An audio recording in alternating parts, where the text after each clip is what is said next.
श्री रामचंद्र कृपाल भजु मन हरण भव भय दारुणम्।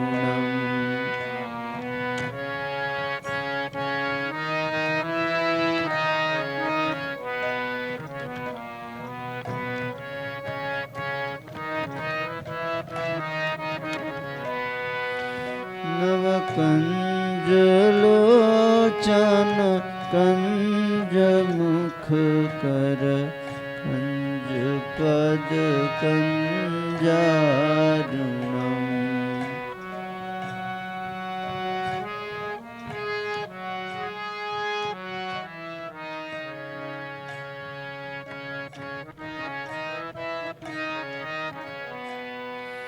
नवकंज लोचन कंज मुख कर कंज।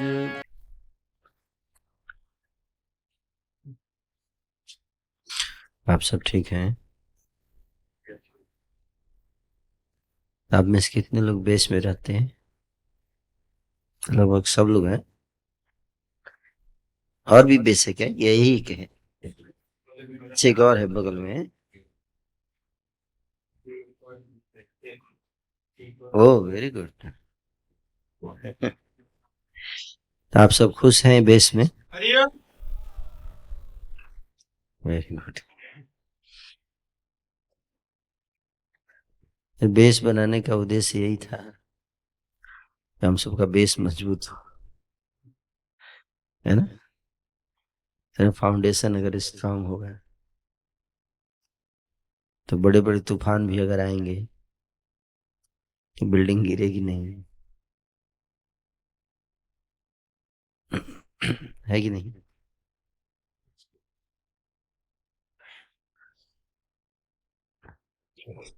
भगवान ने, श्रील प्रभुपाद जी ने जो भी चीज दिया है, अगर उसके आधार पे हम लोग अपना जीवन व्यतीत करेंगे तो हम लोग सुखी रहेंगे इस जीवन में भी और अगले जीवन में भी। कंप्लीट करियर प्लानिंग, जैसे हमको बताया जाता है कि करियर प्लानिंग भौतिकवादी लोग करियर प्लानिंग करते हैं तो वो लोग केवल पार्शियल करियर प्लानिंग करते हैं। लाइफ बिफोर डेथ, है ना? Career before death. उनको लगता है कि डेथ के साथ करियर खत्म हो जाता है, बट करियर कैरी होता है। That they don't know.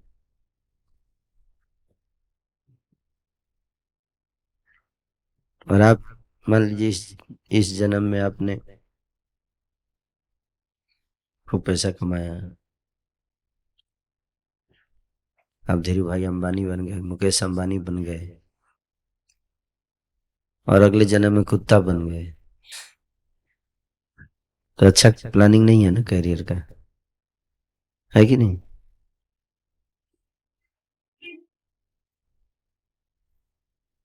तो इसलिए वैदिक कल्चर जो है वो हमको बताता है कंप्लीट करियर प्लानिंग, कि you plan career before death and career after death also. But वो टेक्नोलॉजी किसी को पता नहीं है, how to plan career after death है। ये एरिया तो केवल भक्तों को पता रहता है ना? अक्सर लोग कहते हैं कि कैरियर की चिंता रहती है, कैरियर की चिंता रहती है। कैरियर की चिंता उसको रहती है जो अच्छे से कैरियर प्लानिंग नहीं करता है, प्रोएक्टिव नहीं है। जो अच्छे से करियर प्लानिंग करता है उसको करियर की चिंता नहीं रहती। कहते हैं कि plan to fail then you fail to plan. If you fail to plan, then you plan to fail. If you fail to plan, then you plan to fail. Proactive व्यक्ति को होना चाहिए, है कि नहीं?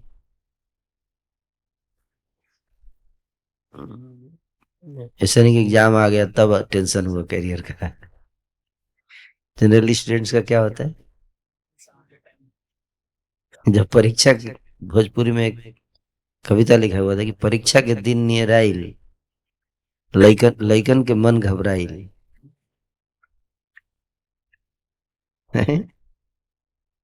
कि जब एग्जाम का दिन नजदीक आ जाता है तो जो विद्यार्थी होते हैं उनका मन घबराने लगता है ना? उसी तरह से हर जीवात्मा का मन घबराने लगता है जब मृत्यु का समय आता है। क्यों? क्योंकि अब परीक्षा देना पड़ेगा, यमदूतों का सामना करना पड़ेगा। बहुत मस्ती किया है पूरे जीवन, नहीं पूरे सेमेस्टर जो मस्ती करता है, एग्जाम के समय क्या होता है, उसको बहुत डर रहता है अंदर, होता है ना? तो पढ़ाई किया नहीं, जिसके लिए कॉलेज में आया था, स्कूल में आया था, वो काम छोड़ के बाकी सब करता है। बाहर के लोग, भक्त लोग, आप लोग तो जिम्मेदार हैं एथिक क्राफ्ट से जुड़ के, है कि नहीं? पर मैं बाकी लोगों की बात करता हूं जो अभागे हैं, अनफॉर्चुनेट सोल्स, जिनको कोई मार्गदर्शन नहीं है, जिनकी लाइफ में कोई अनुशासन नहीं है, तो वो लोग क्या करेंगे? तो पूरे सेमेस्टर वो समय बर्बाद कर देंगे, और जब परीक्षा का समय आता है तो चिंता करते हैं, स्ट्रेस में चले जाते हैं, डिप्रेशन में चले जाते हैं, है ना? और, और जो सीरियस होता है, जो गंभीर छात्र होता है, वो पढ़ाई करता है तो आके कमेंट भी मारते हैं, ये देखो पढ़ाकू हैं ये, है ना? मारते हैं ना कमेंट, हमारे हॉस्टल में तो मारते थे, है ना? कमेंट मारते थे, एक ही दिन में सब पढ़ जाएंगे क्या?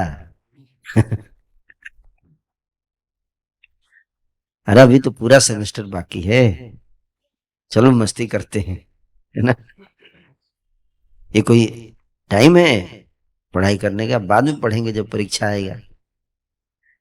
उसी तरह से लोग बोलते हैं ये कोई टाइम है भक्ति करने का? जब बुढ़ापा आएगा तब भक्ति करेंगे। समझ में आ रहा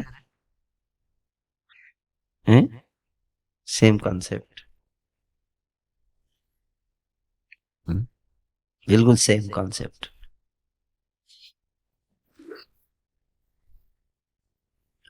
तो पूरे सेमेस्टर उन्होंने क्या किया? मस्ती। जिस काम के लिए आए थे वो काम छोड़ के बाकी सब कर रहे हैं? कॉलेज में हम किस लिए जाते हैं?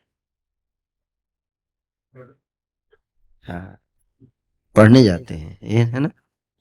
लेकिन मुझे याद है कि हमारे, जब मैं पढ़ता था, आई डोंट नो आज का सिचुएशन क्या है, आप, I am not immediate aware about the, लेकिन आपके कॉलेज में क्या है, बट हमारे कॉलेज में तो ऐसा ही था कि दिन भर एक्स्ट्रा कैरिकुलर एक्टिविटी, है ना? कॉलेज मतलब एक्स्ट्रा कैरिकुलर। कैरिकुलर को छोड़ के बाकी सब करो, बोल दो ये एक्स्ट्रा कैरिकुलर एक्टिविटी है। है ना? तो जब नंबर भी आएगा तो कैरिकुलर किया ही नहीं तो कैरिकुलर में कहाँ से नंबर आएगा? है ना? फेल हो जाते हैं। जो गंभीर छात्र होता है उसका मजाक भी उड़ाते हैं लोग, अक्सर आपने देखा होगा, है ना। तो कई बार तो गंभीर छात्र भी सोचता है कहीं मैं ही तो गलत नहीं कर रहा हूँ इतनी पढ़ाई करके। अरे बढ़िया है यार, सब लोग तो बिना पढ़ाई के देखो कितने खुश हैं, कितना मस्ती कर रहे हैं यार। खुद पे डाउट आ जाता है, उसका भी सेल्फ कॉन्फिडेंस लो हो जाता है कि कहीं मैं ही तो नहीं इतना ज्यादा सोच रहा हूँ करियर के बारे में। है ना।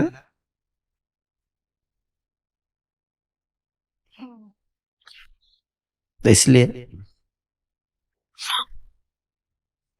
भगवान कृष्ण गीता में कहते हैं कि 3 प्रकार का सुख है। पहला है सुख है जिसको कहते हैं सत्वगुण का सुख। क्या? सत्वगुण का सुख। सत्वगुण का जो सुख होता है वो प्रारंभ में विष के समान लगता है। कैसा? विष के समान शुरू में, लेकिन आप उस विष को पी लेंगे तो थोड़ी ही समय के बाद वो हमेशा हमेशा के लिए अमृत जैसा लगेगा। लेकिन शुरू में आपको थोड़ा विष पीना पड़ेगा, मतलब थोड़ा कष्ट लगेगा आपको। जैसे आप लोग बेस में आए हैं, तो शुरू में सुबह उठना ये सब क्या लगा, विष जैसा, है ना। लेकिन अगर वो उस फेज को आप पार कर गए, निकल गए थोड़ा, तो फिर अच्छा लगने लगता है। तो ये सत्वगुण का सुख है। जैसे पढ़ाई है, तो अगर आप अपनी स्टडीज, अपनी रिस्पॉन्सिबिलिटी को गंभीरता से निभा रहे हैं, मन क्या कहता है, क्या यार पढ़ाई पढ़ाई। जनरली व्यक्ति रिस्पॉन्सिबिलिटी लेना नहीं चाहता, मजा करना चाहता है कि नहीं। जैसे आजकल लोग विवाह नहीं करना चाहते, लेकिन सेक्स का मजा लेना चाहते हैं, है ना। क्यों? क्योंकि विवाह करने में क्या है, रिस्पॉन्सिबिलिटी है, कमिटमेंट है, जवाबदेही है, अकाउंटेबिलिटी है। बच्चा होगा। They want sex but not child. Sex मतलब मजा, चाइल्ड मतलब जिम्मेदारी।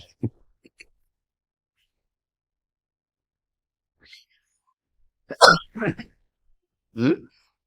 है ना। उसी तरह से अगर संविधान की बात करें तो they talk a lot about freedom, rights, but they don't talk about duties. दोनों दिया है संविधान में, दिया है ना। जैसे बोलते हैं ये दिल मांगे आजादी, आजादी छीन के लेंगे आजादी, है।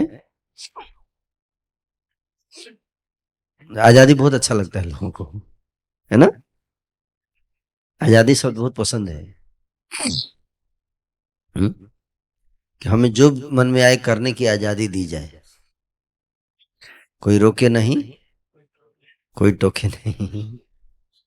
तो ये हमारा जन्मसिद्ध अधिकार है, स्वतंत्रता का अधिकार है हमको, है ना। Right to freedom. तो राइट की तो बात बहुत कर रहे हैं आप, लेकिन कुछ ड्यूटीज भी बताया गया आपका, वो भी आपको याद है कि नहीं। तो आप देखो भौतिकवादी लोग ये सब ड्यूटीज ये सब बात नहीं करेंगे कभी भी। They will never talk about responsibility, they will never talk about duties. वो केवल मजा मजा मजा बात करते हैं, है ना। मजा लो, जाओ दुकान से खरीद के खाओ, मजा लो यार। हाँ? और पैसा पापा देंगे। पापा हाथ खड़ा कर दिए, अब मैं कहाँ से दूंगा, अब तुम्हारा विवाह हो गया, तुम अपना लाइफ देखो। फिर बोलते हैं केजरीवाल देगा, और केजरीवाल जी आ जाते हैं, हाँ हम देंगे ना, आपको फ्री में देंगे सर। अच्छा लगता है लोगों को, है हर चीज फ्री में, मजा, फ्री में मजा।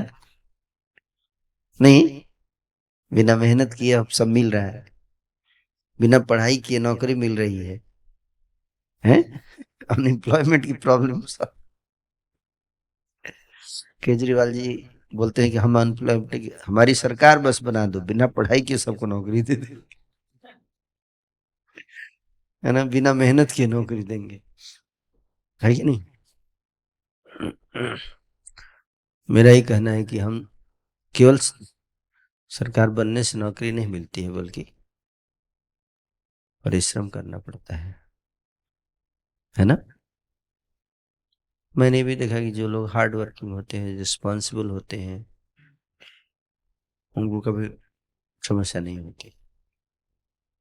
मैं अपना लाइफ खुद मैंने देखा है कि मैं उस बैकग्राउंड से आया हूँ, गांव से, जिस गांव में एक ढंग का स्कूल भी नहीं था, है ना। और मास्टर जी जो है वो बगीचा में क्लास लेते थे, गार्डन में, और पढ़ाई कराते थे गार्डन में, वो भी पढ़ाई कैसा, पेड़ के नीचे पंडित जी, वैसे तो 10 से 5 था स्कूल, लेकिन पंडित जी आ जाते थे 11 बजे तक, 11-12 बजे तो अपना आराम से आते थे, और आने के बाद ऐसे बिछा देते थे एक चाट, और उसी पे सो जाते थे। हम बोलते थे आप लोग अपना खेलिए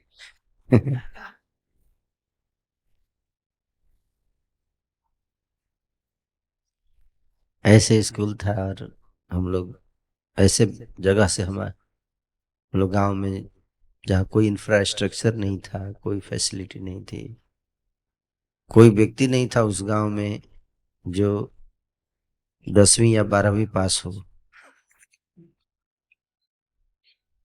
है ना।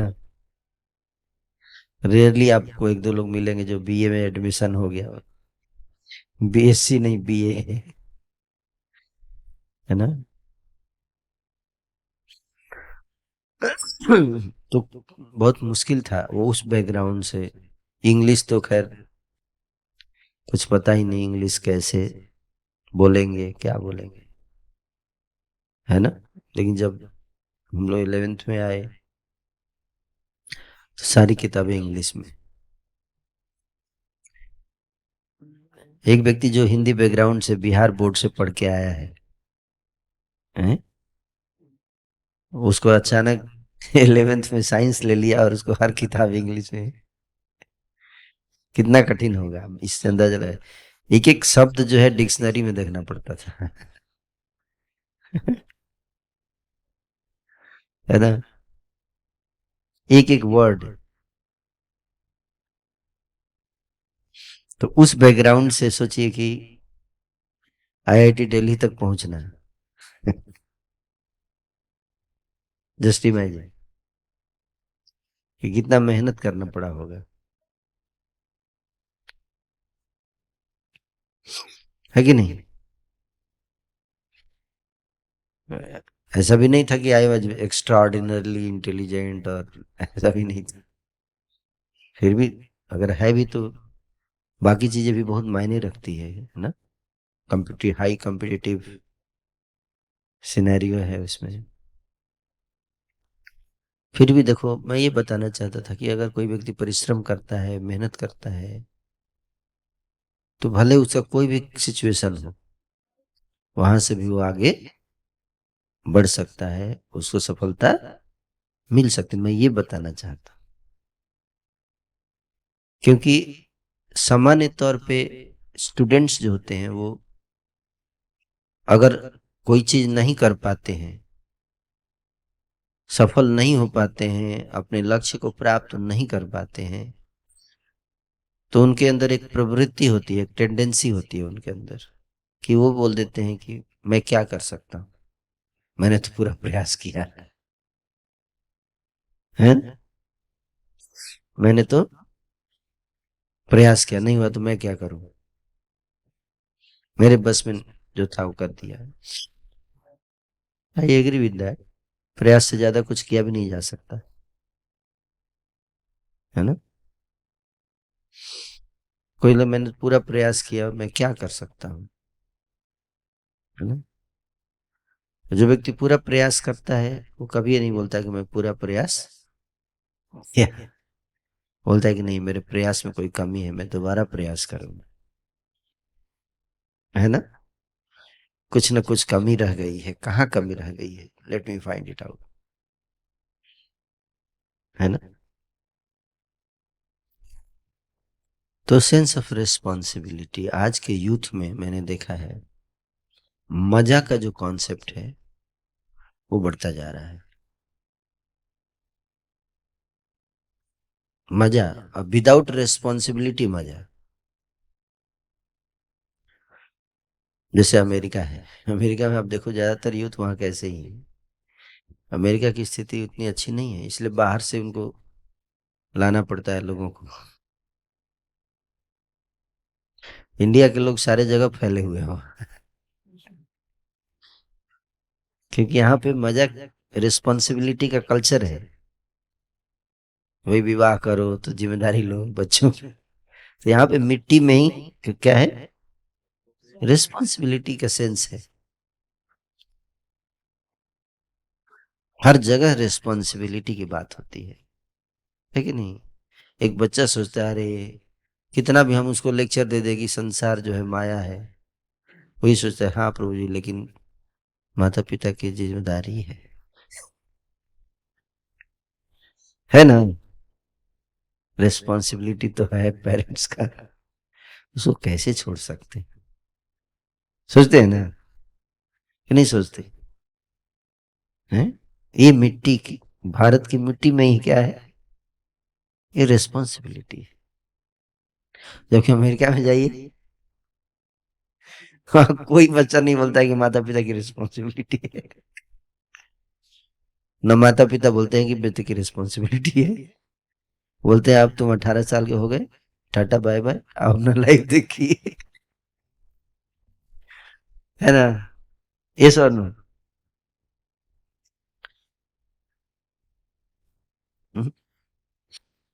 तो इसलिए मजा चाहते हैं लोग, लेकिन वेस्टर्न कल्चर और ईस्टर्न कल्चर में ये बड़ा डिफरेंस है, 180 degree difference. They don't want marriage, they don't want children, but they want sex. हैं? मजा।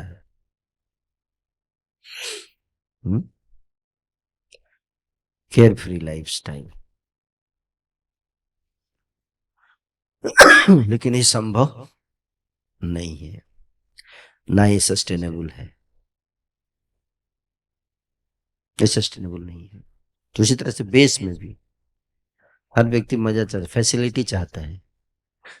प्रभु जी ये भी मिल जाए, वो भी मिल जाए, प्रभु जी हर चीज बढ़िया हो, टाइम पे प्रसाद मिल जाए, हर चीज बढ़िया हो, व्यवस्था हो। लेकिन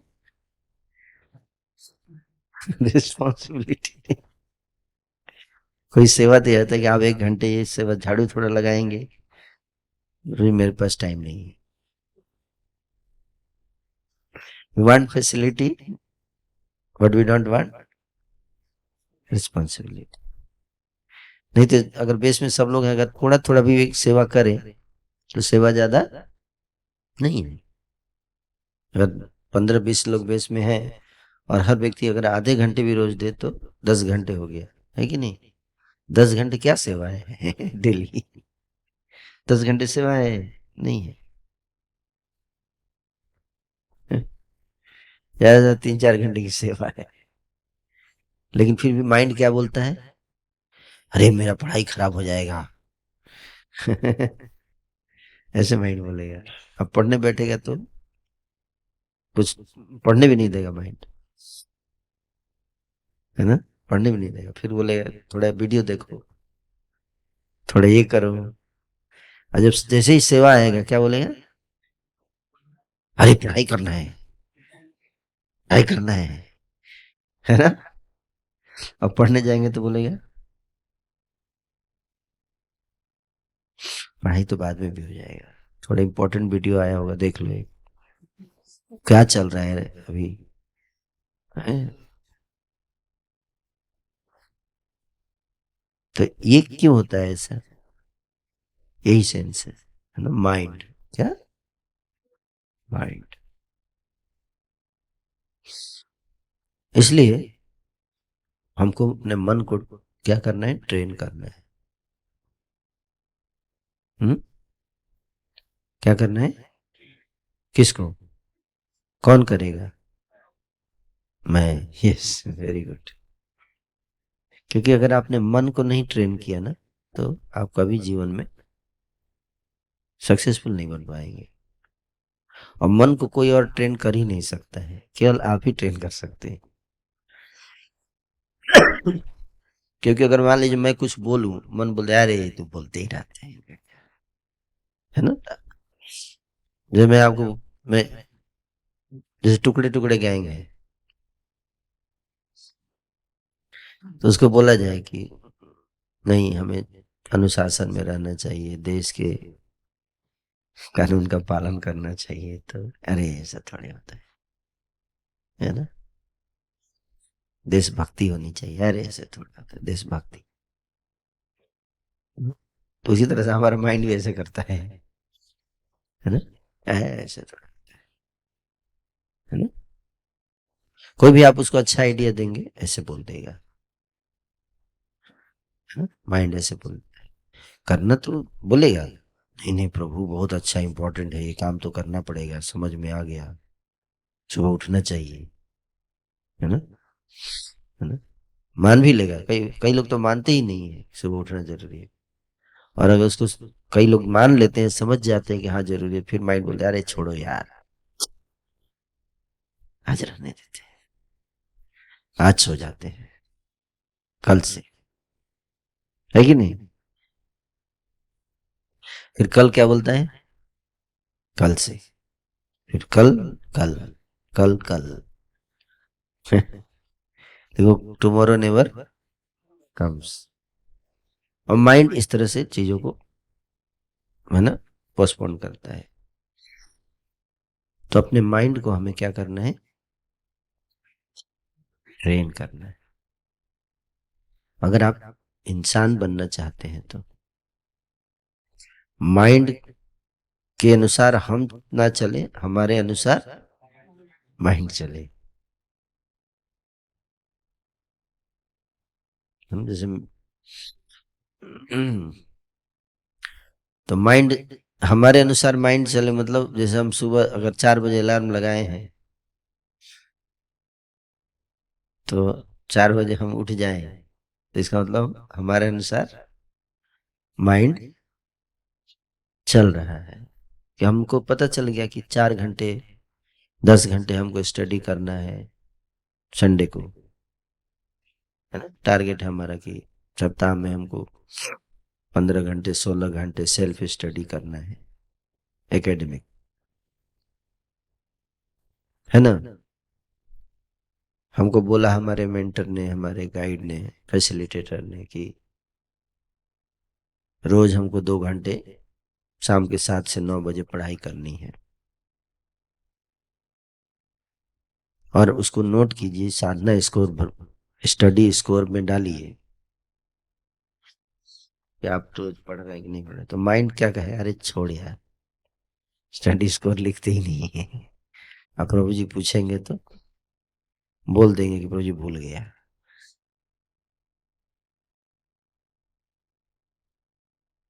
आई डोंट नो यहाँ पे स्टडी स्कोर भरवाते हैं कि नहीं, होता है, सबका होता है, वेरी गुड।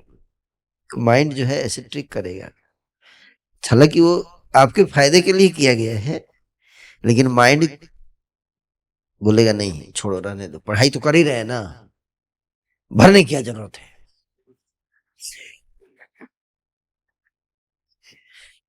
आप समझ बात को, क्या भरने की क्या जरूरत है। पढ़ाई किया ना, भरना क्यों? ये सब क्या खाता वही, तो भरना क्यों जरूरी है? हम्म? हैं?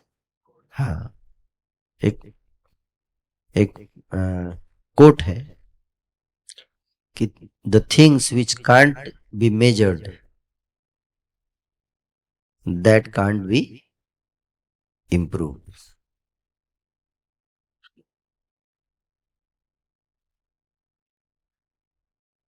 आप गूगल पे सर्च करके देखिए, बहुत अच्छा कोट है ये। हैं? किसी के पास है Google? The things which can't be measured, type कीजिए, एक कोट आएगा बहुत। I have done make whole PPT on this, है ना? कोई भी चीज को, क्योंकि आपको पता ही नहीं चलेगा वेयर डू यू स्टैंड। जब लिखेंगे कि सुबह से 5 बजे जब मैं उठा तब से लेके शाम के 10 बजे जब मैं सोने गया, तो 17 घंटे मैंने क्या किया, लिखो। 5 से 6 क्या किया, 5 मिनट लगेगा, ज्यादा नहीं लगेगा। 5 मिनट मेडिटेट कीजिए, लिखिए।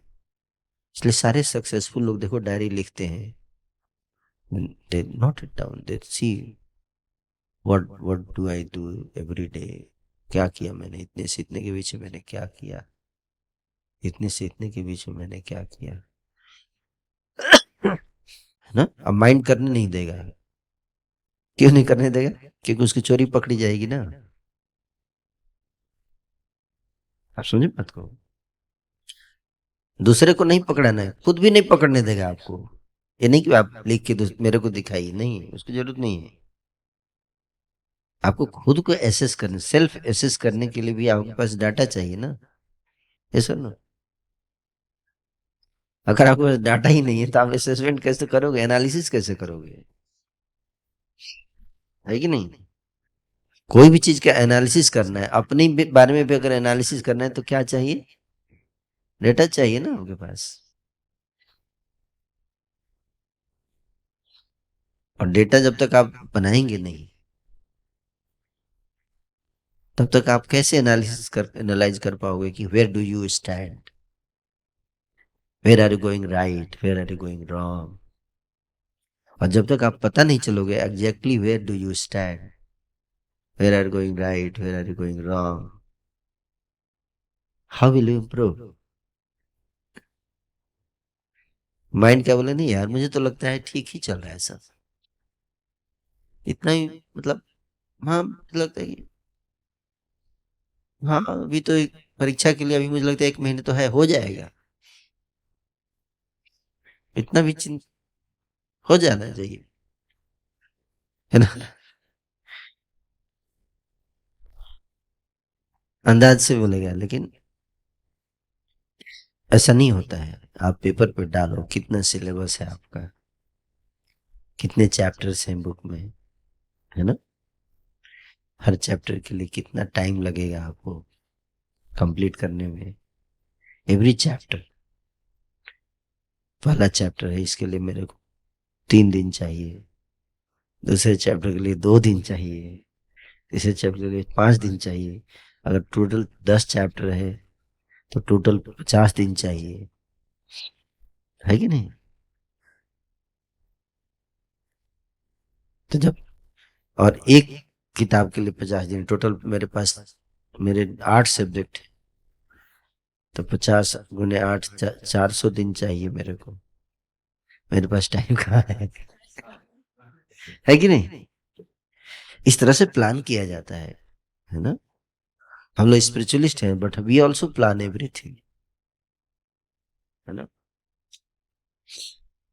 मैंने शेयर भी किया था भक्तों को अपना प्लानिंग। मैं हर चीज प्लान करता हूँ, रीडिंग कितना करना है, हियरिंग कितना करना है ना? एक एक चीज, अगले 1 साल में मैं कौन कौन सी किताबें पढ़ूंगा, I still plan everything well. नहीं तो अगर आप प्लान नहीं करेंगे, शेड्यूल में नहीं डालेंगे, तो माइंड क्या करेगा, बोला यार खाली टाइम आज तो पूरे दिन कुछ करना नहीं है। है ना? जैसे मेरे को देखो, ठीक है, प्रभु हम चाहते थे आपका एक प्रोग्राम कराना 25 मार्च को। मैं बोला इस डेट को, तो मैंने उनको अपने कैलेंडर का स्क्रीनशॉट खींच के भेज दिया। फिर देखिए मार्च में तो कोई टाइम है ही नहीं, खाली सब पैक है कि नहीं? तो कोई भी आपको आपका टाइम बर्बाद नहीं कर पाएगा। अगर किसी को सीरियस मैटर है तो पहले से बताइए, है कि नहीं? नहीं तो कोई भी आएगा, बैठ जाएगा 1 घंटे आपको बैठ गप करके टाइम बर्बाद करके, क्योंकि आपको कोई शेड्यूल ही नहीं है कि नहीं? कोई शेड्यूल नहीं है ना। You got the point?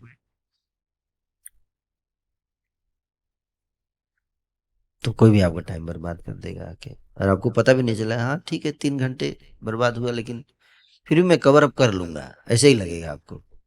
ऐसा होता नहीं है ना? अगर अच्छे से आपको स्टडी करना है, तो सिलेबस बढ़िया से कवर करना है, तो you have to be really very very serious. You cannot waste time. आपको मस्ती करने के लिए थोड़े टाइम दिया गया इंजीनियरिंग में 4 साल। जनरली स्टूडेंट ऐसे समझते हैं ना। तो मजा, अभी स्टडी का टाइम है, अच्छे से जिम्मेदारी लेना चाहिए। और मजा भी करना है तो उसके लिए भी टाइम क्या होना चाहिए, फिक्स करना चाहिए कि इतना मजा, है ना? इतना मजा, वो भी डिसिप्लिन में, वो भी इन ए रिस्पॉन्सिबल वे, है ना? कि ठीक है, इतने देर मुझे, है ना, बात करनी है दोस्तों से, इतने देर मुझे ये करना है, उसके लिए फिक्स करना चाहिए शेड्यूल, सब चीज के लिए डाल देना चाहिए, है ना? तो सेंस ऑफ रिस्पॉन्सिबिलिटी का पहला लक्षण है कि व्यक्ति डाटा अपना रिकॉर्ड करेगा, खुद का एनालिसिस करता है, इंट्रोस्पेक्शन करता है। रिस्पॉन्सिबल व्यक्ति क्या करता है? इंट्रोस्पेक्शन करता है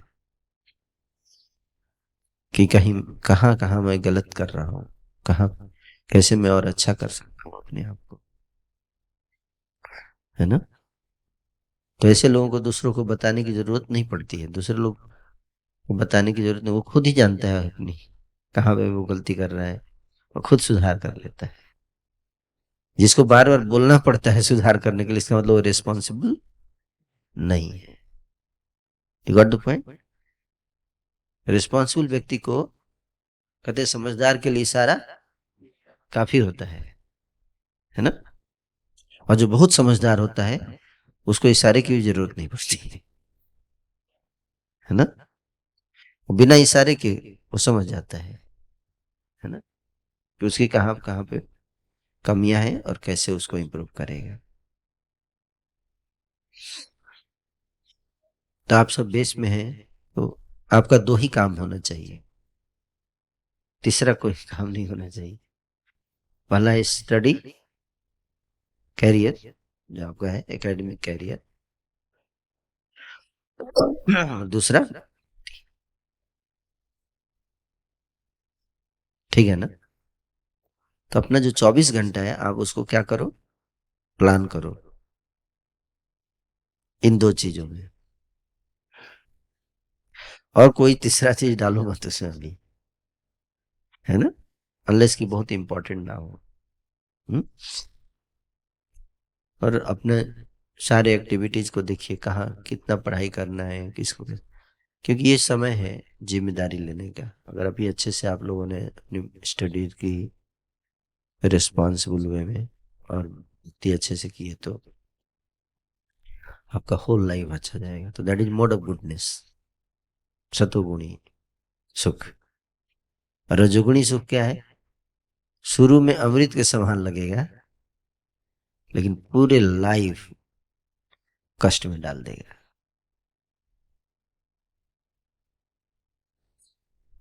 है ना? पूरे लाइफ के लिए कष्ट।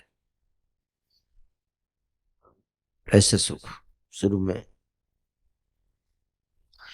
जैसे ताश पत्ती खेलते हैं, हमारे कॉलेज में बच्चे ताश पत्ते खेलते थे पूरी रात बैठ बैठ कर।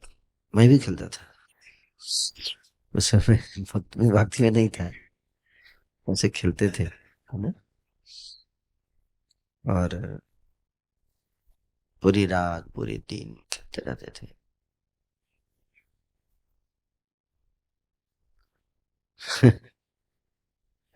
उसमें सुख मिलता था, है ना।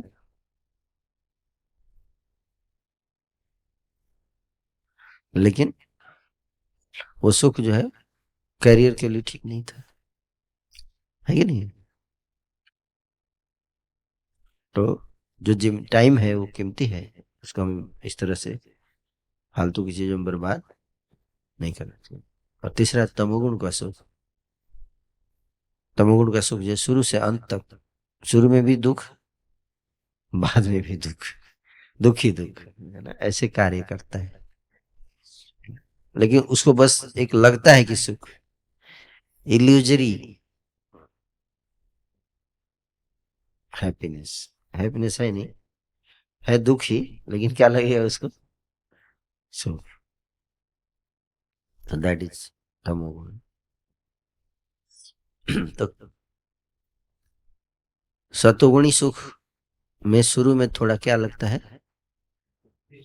विष जैसा लगेगा। कोई विष पीना चाहता है, नहीं पीना चाहता, लेकिन बुद्धिमान व्यक्ति पिएगा।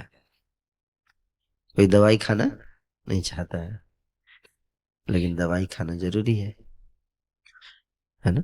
तो इसी तरह से तपस्या, तपस्या क्या, तपस्या विष के समान, शुरू में विष के समान लगता है, लेकिन बाद में वही अमृत प्रदान करता है।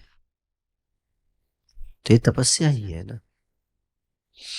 इसलिए स्टूडेंट लाइफ में बताया कि स्टूडेंट लाइफ गृह त्यागी होना चाहिए।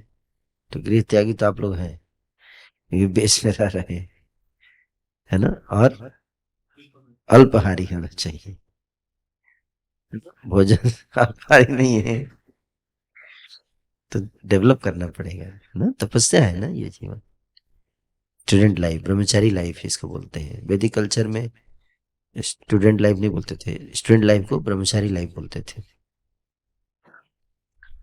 तो 5 गुण होते थे, उसमें एक है अल्पाहारी, है ना।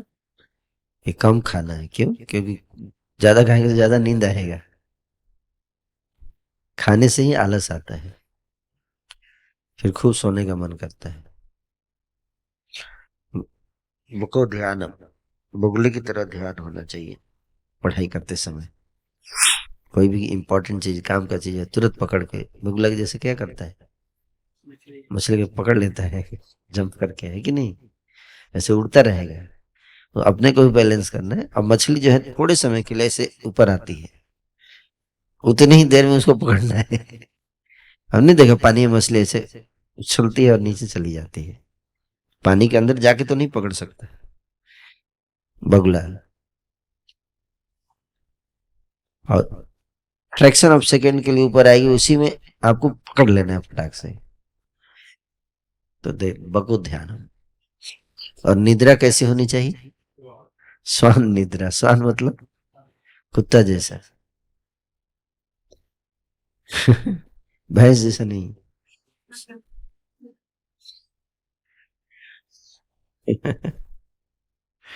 तो पहले के गुरुकुल में लोग स्टूडेंट को गुरुजी ट्रेन करते थे।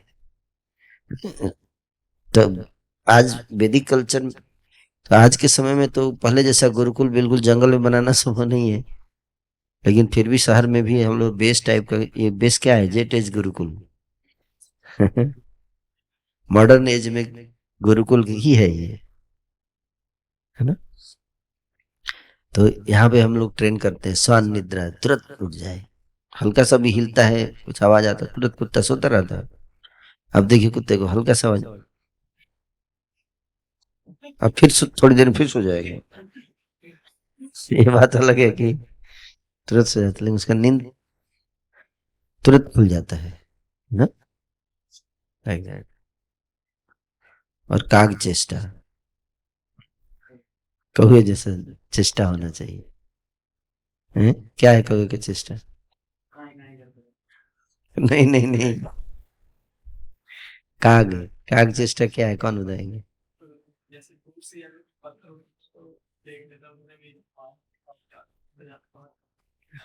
हाँ।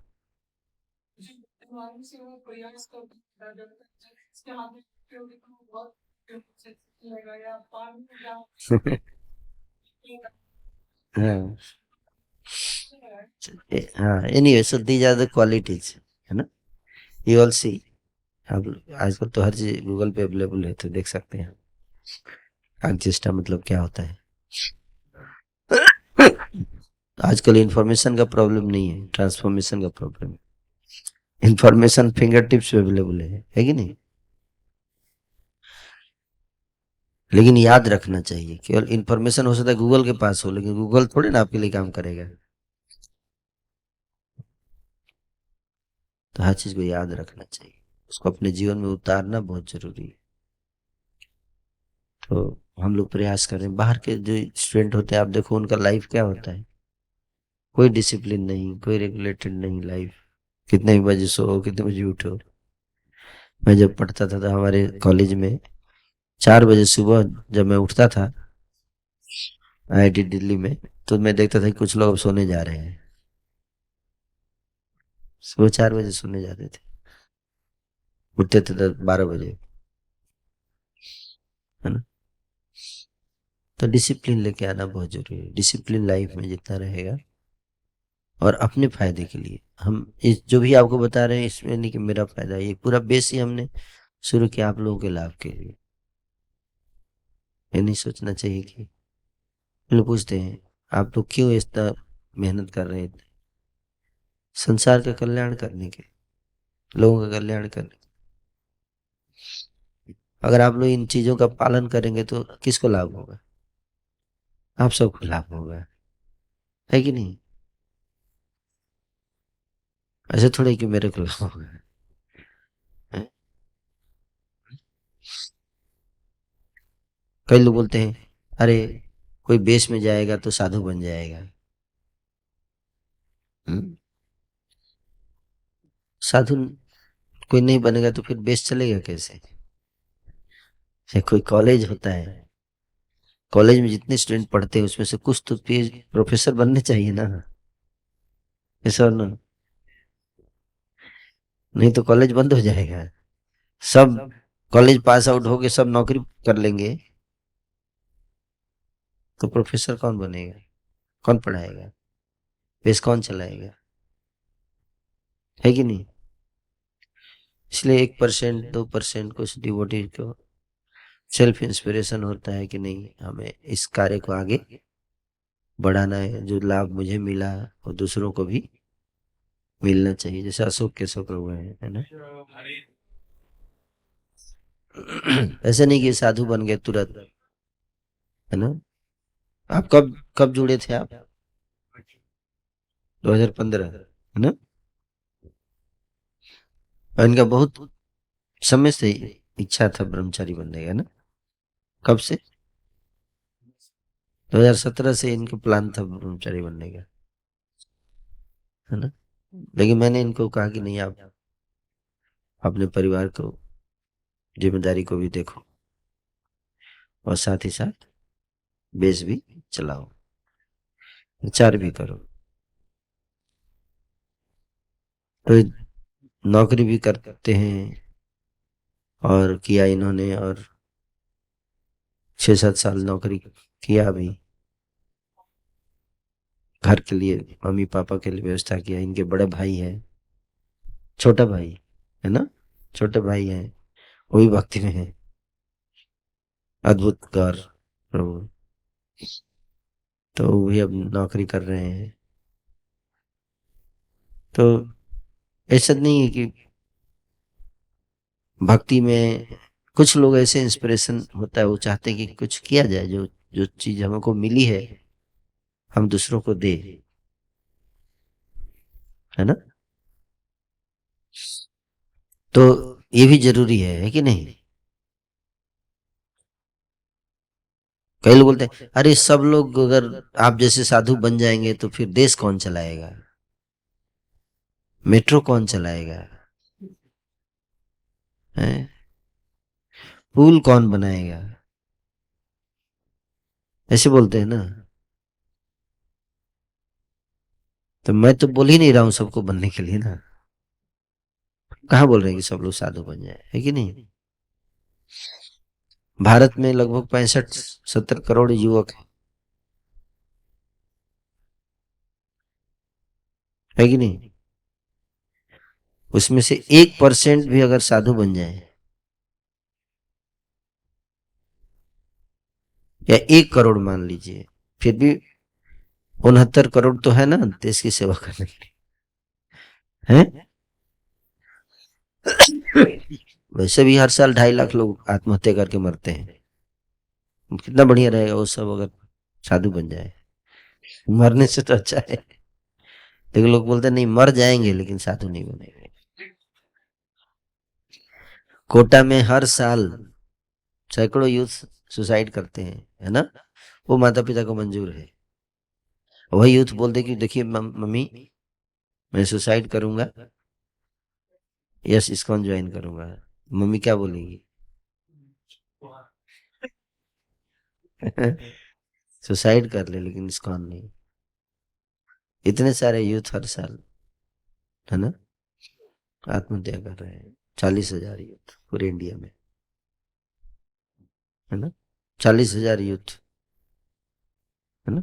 तो मेरा ही कहना है कि कुछ तो कुछ परसेंटेज लोगों को इस फील्ड में आना चाहिए, है ना। कुछ परसेंटेज, मे बी 1% और 0.5%, है ना। बट 99% लोगों को तो बाहर ही जाना है कि नहीं। इस्कॉन में भी आप देखो 99% तो गृहस्थ ही हैं, केवल 1% ब्रह्मचारी, 1% भी नहीं, उससे भी कम है। पूरे दिल्ली में अगर आप देखो तो कितने ब्रह्मचारी होंगे?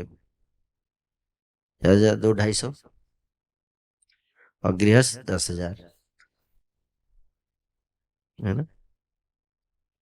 10 से 20 हजार गृहस्थ हैं, तो अगर आप देखो तो लगभग 1% ही हुआ, है कि नहीं। लेकिन समाज में मैसेज किया जाता है अरे जो भी जाता है इस्कॉन में सब साधु बन जाएगा, है ना। ऐसे एक परसेप्शन इसको बोलते हैं, क्या कहते हैं, परसेप्शन, है ना। कि हमको भगत सिंह चाहिए लेकिन अपने घर से नहीं, पड़ोसी के घर से। हमको चाहिए कि कोई हो जो आर्मी में जाए और बॉर्डर पे आतंकवादियों का गोली खाए, लेकिन वो कौन होना चाहिए, पड़ोसी होना चाहिए। मैं नहीं, मैं तो, है ना, कुरकुरे खाऊंगा, लाइफ के मजे उड़ाऊंगा, है ना। त्याग की भावना खत्म होती जा रही है लोगों के अंदर, है कि नहीं। इसलिए आसुरी शक्तियां बढ़ रही हैं, देखिए आतंकवादियों की शक्ति बढ़ रही है। पूरे अफगानिस्तान में देखो आतंकवादियों ने शासन संभाल लिया, है कि नहीं। वहां की सेना को हरा दिया, क्यों? सेना कैसे हार गई? हैं? कि कोई सेना में था ही नहीं, तो पैसा के लिए थे सब। सेना में जो ज्यादातर लोग देश के लिए थोड़ी जाते हैं लड़ने, पैसे के लिए, तो मजबूरी में क्या करें, है ना। त्याग की भावना खत्म होती जा रही है। त्याग नहीं होगा तो शांति नहीं होगी, और शांति नहीं होगी तो समृद्धि नहीं होगी। अब देखो जिस राज्य में, जिस क्षेत्र में गुंडागर्दी ज्यादा होता है वहां पे डेवलपमेंट नहीं हो सकता। जैसे बिहार है, कोई भी कंपनी वहां अपना फैक्ट्री नहीं, प्लांट नहीं खोलती है, क्यों? अगले ही दिन आ जाएगा गुंडा, बोलेगा इतना पहुंचा दो नहीं तो उठा लेंगे। सही बता रहा हूँ। मैं वहां गया था, एक व्यक्ति से बात कर रहा था, उनका ज्वेलर्स का बिजनेस है। बोल रहे थे कि कुछ दिन पहले ही गुंडे का फोन आया, जेल से ही, जेल में था, वहीं से धमका रहा है कि इतना पहुंचा दो नहीं तो तुमको पहुंचा देंगे। अब कोई व्यक्ति को अपना जान प्यारा है ना, भाई जान बची तो लाखों उपाय है। तो इसीलिए लोग सोचते हैं कि भाई ऐसी जगह पे जब इतना मेहनत करके हम पैसा कमाते हैं, कोई एक फोन करके ले जाता है, तो कोई ऐसी जगह पे रहेगा, कोई करेगा बिजनेस? इसीलिए तो डेवलपमेंट नहीं हो पा रहा है ना। समझ में आ रहा है? तो देखो कि कैसे शांति से समृद्धि का क्या कनेक्शन है, लोग नहीं समझ पाते, है ना। और शांति तब तक नहीं आएगी जब तक त्याग नहीं होगा, है ना। देखो आजकल के नेता लोगों के अंदर त्याग की भावना नहीं है, डरे रहते हैं वोट के लिए कि अगली बार पता नहीं बनूंगा नहीं बनूंगा, इसलिए सिद्धांतों से समझौता कर लेते हैं, कॉम्प्रोमाइज करते हैं प्रिंसिपल से, है कि नहीं। ठीक है, कुर्सी जाएगी तो जाएगी यार, क्या करना है, लेकिन सिद्धांत, प्राण जाए पर वचन न जाए, संविधान पे हाथ रख के शपथ खाया मैंने कि प्राण चला जाए, कुर्सी की बात क्या है, प्राण भी चला जाएगा लेकिन मैं अपने वचन से नहीं पीछे हटूंगा, है कि नहीं। तो ऐसे त्याग की भावना अगर नहीं रहेगी तो व्यक्ति शांति नहीं लेके आ सकता, है कि नहीं। आज देखो इतने सारे पॉलिटिशियंस करप्ट हैं, इसलिए ब्लैकमेल, मोदी जी बहुत फायदे में है अभी, करप्शन करके फंसे हुए हैं सब, है कि नहीं। और मोदी जी खुश हैं, ईडी लगा रहे हैं, है कि नहीं। अगर करप्शन नहीं करते तो लड़ सकते थे, है कि नहीं, लेकिन चूंकि त्याग की भावना नहीं थी इसलिए फंस गए, है ना। इसलिए जो त्याग की भावना जितना रहेगा उतना शांति आएगी, हम्म, उतनी समृद्धि आएगी। और बॉर्डर पे सैनिक लोग त्याग करके खड़े रहते हैं अपने, हैं, वो लोग अपने परिवार को छोड़ के वहां बॉर्डर सीमा पे खड़े रहते हैं, आपको क्या लगता है, उनको अच्छा लगता है? घर परिवार से दूर रह के वहां सीमा पे अच्छा लगता है? अब उनका इंटरव्यू लोग, क्या वो नहीं चाहते कि अपने घर वालों के साथ रहें? चाहते कि नहीं? फिर क्यों वहां खड़े रहते हैं? ताकि हम लोग अपने परिवार के साथ रह सकें, हम लोग अपने फैमिली के साथ रह पा रहे हैं क्योंकि वो लोग अपने फैमिली को छोड़ रखा है, उनकी कीमत पर we are enjoying life, yes और नो। पर कोई याद करता है उनको? सचिन तेंदुलकर को, विराट कोहली को लोग ज्यादा याद करते हैं मुझे लगता है, क्यों? मजा।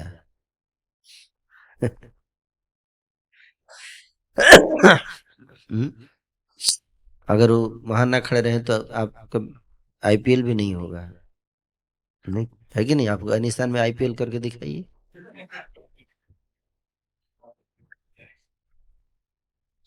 बम लगा के उड़ जाएंगे स्टेडियम में।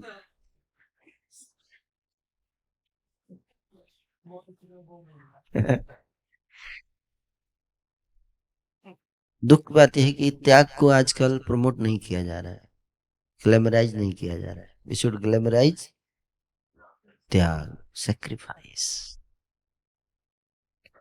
जरा याद उन्हें भी कर लो, जरा सा करो लेकिन ज्यादा मत, जरा, क्योंकि जानते हैं ज्यादा तो नहीं करेंगे, है ना। इसलिए मोदी जी आए थे, सरकार बनी थी तो बोले थे कि सिनेमा हॉल में जब मूवी शुरू होगी उससे पहले राष्ट्रगान चलेगा। इसका बहुत विरोध हुआ है, हम यहाँ मजा करने आए हैं, आप राष्ट्रगान चला के मूड खराब कर दोगे, है ना। तो याद करना चाहिए, है ना, तब शांति आनंद आएगा समाज में। तो त्याग को प्रमोट करना बहुत जरूरी है। त्याग लो, त्याग बहुत जरूरी है। त्याग, प्रेम का मतलब त्याग। कोई क्यों त्याग करेगा? हालांकि ठीक है, आजकल सैनिक के अंदर भावना तो है। कोई बोलता है अरे सैनिक तो पैसे के लिए कर रहे हैं। पैसे के लिए ठीक है, लेकिन पैसे के लिए चोरी भी तो कर सकते थे, है कि नहीं? कई लोग चोरी करते हैं, बहुत पैसा कमाते हैं, है कि नहीं? केवल पैसे के लिए तो नहीं कर रहे हैं, है ना? पैसा एक कारण है, लेकिन उनके अंदर भावना रहती है कि देश की रक्षा करनी है, मर मिटने के लिए तैयार रहते हैं, है कि नहीं? लेकिन करप्शन भी है आदमी में। टॉप ऑफिसर्स करप्ट होते हैं है ना? क्यों? ट्रांसपेरेंसी इंटरनेशनल की रिपोर्ट बताती है ऑफिसर्स करप्ट हो जाते हैं, है ना? दूसरे नीचे वालों को मोटिवेट करते हैं कि मरने के लिए तैयार हो जाओ, जान दे दो देश के लिए, और ऊपर करप्शन करते रहते हैं, है ना? ये करप्शन हट जाए तो दुनिया कहाँ पहुंच जाए, है कि नहीं? करप्शन क्यों है? लोभ के कारण, स्वार्थ के कारण, है ना? क्यों? क्योंकि लोग जो है वो आत्मा के साक्षात्कार नहीं कर पा रहे हैं, इसलिए शरीर के देहात्म बुद्धि में रहेंगे तो कभी भी निस्वार्थ नहीं हो पाएंगे, है ना? तो इसलिए आप सब, मैं यही संदेश देना चाहता हूँ कि कुछ लोगों को त्याग भी करना चाहिए, है ना? और त्याग श्रेष्ठ है, इसलिए सारे आश्रमों में सबसे श्रेष्ठ संन्यास को बताया गया। क्यों? त्याग के कारण। वैदिक कल्चर में तो ग्लैमराइज किया गया है सबसे श्रेष्ठ, है ना? लेकिन आजकल सबसे श्रेष्ठ आईएएस को बताया जाता है ना? इसलिए आईएएस जा रहे हैं करप्ट, पैसा कमा रहे हैं। और आईएएस में भी वो आईएएस जो बहुत पैसा कमाए है कई लोग आईएएस में उनका अगर सिलेक्शन नहीं होता है तो आत्महत्या कर लेते हैं, है कि नहीं? क्यों? इंडियन एडमिनिस्ट्रेटिव सर्विस, इनको क्योंकि पब्लिक सर्विस कमीशन, पब्लिक से का सेवा करने का मौका नहीं मिला, इसलिए मर जाऊंगा, जीने का क्या फायदा है? ऐसा है। फिर क्यों?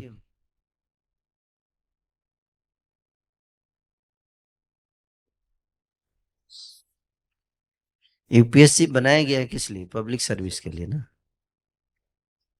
लेकिन उसको लोग किस नजर से देखते हैं? पावर एंड फेम, मनी, है ना? उस नजर से देखते हैं, तब तो उसके लिए पीछे भागते हैं। कोई सेवा के नजर से जाता है, यश बनता है बहुत कम। नहीं तो जहां तक बात पब्लिक सर्विस की, तो आप देखो, हम लोग पब्लिक सर्विस कर रहे हैं, बहुत पब्लिक सर्विस करते हैं। नहीं कर रहे हैं पब्लिक सर्विस, कोई सैलरी भी नहीं लेते, पब्लिक सर्विस कर रहे हैं, है कि नहीं? तो बनाया गया था सेवा के लिए, कोई भी चीज सेवा के लिए होती है, लेकिन सेवा छोड़ के बाकी सब करते हैं हम लोग। तो सेवा भाव के लिए त्याग बहुत जरूरी है, बिना त्याग के आप सेवा कैसे करोगे? हम्म। तो कुछ लोगों को त्याग भी करना चाहिए, है ना? क्यों? कोई बोलता है मैं क्यों त्यागूं, प्रश्न उठता है मैं क्यों त्यागूं, मेरे को क्या फायदा होगा? कोई फायदा नहीं। आप फायदा का सोच रहे हैं, इसका मतलब, इसका मतलब क्या है? आप शुद्ध भक्त नहीं है। हम्म? प्रेम नहीं है आपके। जैसे प्रेम, जैसे माँ होती है, बच्चे का देखभाल करती है, तो क्या मेरे को क्या मिलेगा इसका केयर करने से? हैं? रोड पे फेंक दो इसको। क्यों माँ करती है? Out of love. खुद नहीं सोती है, बच्चे को सुलाती है, खुद नहीं खाती है, बच्चे को खिलाती है। क्यों? Out of love. सो प्रेम जहां होगा वहां त्याग अवश्य होगा। त्याग लक्षण है प्रेम का। जैसे बुखार का लक्षण क्या है? High temperature. ऐसे माथे पे रख के बता सकते हैं बुखार है कि नहीं है कि नहीं? वो किसी व्यक्ति के त्याग को देखकर बता सकते हैं इसके अंदर प्रेम है कि नहीं। समझ में? कोई देश के लिए से प्रेम करता है, तो आपको क्या लगता है आप ही देश के लिए प्रेम करते हैं? हम भी करते हैं। कैसे करते हैं? स्टेटस लगा के। अरे कुछ त्याग तो करो देश के लिए, तब तो पता चलेगा कि आप प्रेम करते हो। है? समझ में आ रहा है? हम्म। प्रभुपा जी बोलते थे कि हस्बैंड आया विदेश से और वाइफ जो है बहुत खुश हो गई, बोली I love you, I love you, I love you. Husband बोला वेरी, थोड़ा पानी लेके आओ एक गिलास। Oh that I can't do but I love you.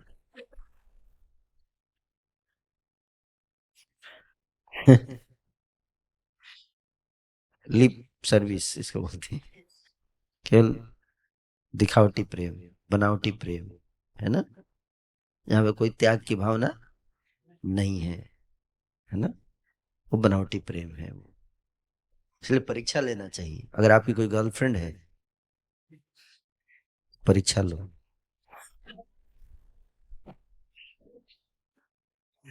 उसके अंदर त्याग की भावना है कि नहीं। सही बता रहा हूँ।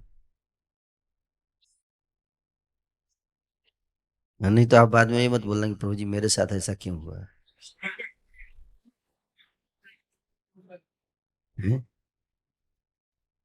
हमसे क्या भूल हुई जो ये सजा हमको मिली?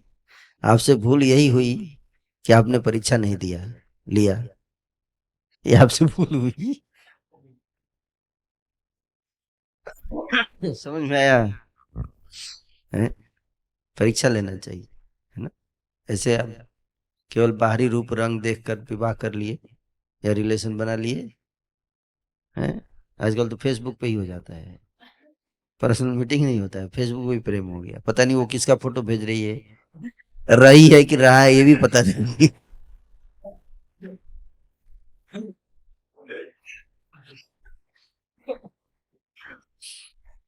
रियल घटना बता रहा हूँ। हमारे एक मैं देख रहा था, बता रहा था कि एक लड़की थी, उसको प्रेम हो गया एक लड़के से फेसबुक पे। दोनों कभी मिले नहीं, और फेसबुक पे ही।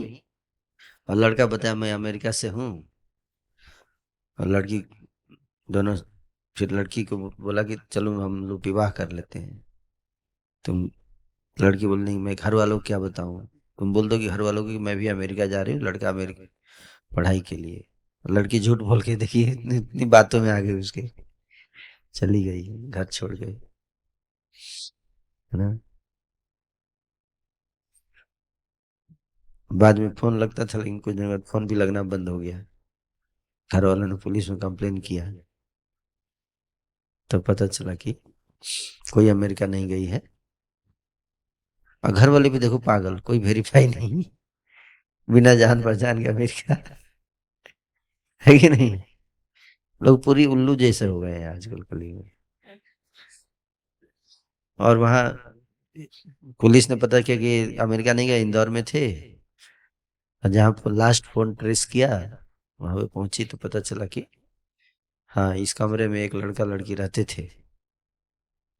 लेकिन पिछले एक महीने से लड़का तो दिख रहा है, लड़की नहीं दिख रही है।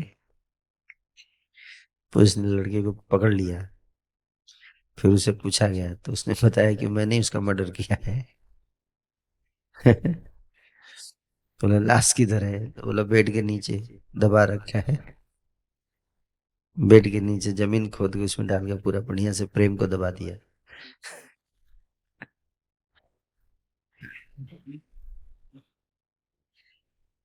वही मैं बता रहा हूँ कि कितने उल्लू हो गए हैं आजकल लोग, कोई सिद्धांत का ज्ञान नहीं। इसलिए हम लोग इस प्रचार को बढ़ाना चाहते हैं। देखो, इन आत्मा गलत नहीं है, आत्मा मिसगाइडेड है by Bollywood and modern propaganda. प्यार का भूत चढ़ जाता है उनके ऊपर सिनेमा देखकर, सीरियल देखकर, है ना। Life is not so simple, इतना आसान नहीं है जीवन। इंसान को के रूप में भेड़िए शैतान घूम रहे हैं, उनका भी दोष नहीं, उनको सही समय पे एजुकेशन नहीं मिला, स्पिरिचुअल एजुकेशन नहीं है। इस तरह से बैठ ले, क्या करते हो यार, 1 घंटे आप लोग टाइम बर्बाद करते हो बैठ के, ये सब चर्चा को लोग टाइम वेस्ट समझते हैं। इसी से तो हमारी बुद्धि मजबूत होती है, शक्ति आती है समझने की, what is right what is wrong, क्या करना चाहिए क्या। ये एजुकेशन, सत्संग, ये बहुत जरूरी है। कितने यूथ का जीवन ट्रांसफॉर्म हो गया इस्कॉन यूथ फोरम से जुड़ के, सत्संग में आ गया, है कि नहीं। अभी कोई भूति नहीं उसको फंसा नहीं सकती, है कि नहीं। तुरंत परीक्षा ले लेता है कि नहीं। कैसे परीक्षा लेंगे, बोलो माला करने के लिए, तुरंत भाग जाएगी। बेस्ट परीक्षा है। आप उसको बोलो गीता पढ़ो, अगर पढ़ती है इसका मतलब शुद्ध आत्मा है, पायस सोल है। और नहीं पढ़ती है, आना कानी के पे टे पे ऐसे कर रही है, इसका मतलब कुछ प्रॉब्लम है इसका।